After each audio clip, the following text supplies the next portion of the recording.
नबी करीम अलैहिस्सलाम की खिदमत में एक शख्स ने आके कहा, या रसूल अल्लाह सल्लल्लाहु ताला अलैहि वसल्लम, मेरे भाई का पेट खराब हो गया, दस्त आते हैं। हुजूर ने फरमाया शहद पिलाओ।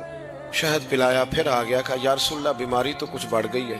हुजूर ने फरमाया शहद पिलाओ। वो डॉक्टर हैं जो दवाइयाँ बदला करते हैं, वो हकीम है जो दवाइयाँ बदला करते हैं। ये मेरे रसूल पाक का दरवाज़ा है।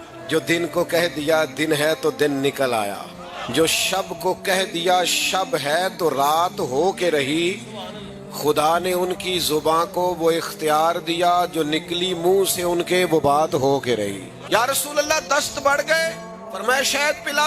फिर आ गया तीसरी दफा, हुजूर दस्त बढ़ गए। हुजूर ने फरमाया शहद पिला। उसने फिर कहा हुजूर वो तो उसके तो पेचस पड़ गए। तो करीम महबूब फरमाने लगे, तेरे भाई का पेट झूठ बोलता है, अल्लाह का रसूल सच कहता है।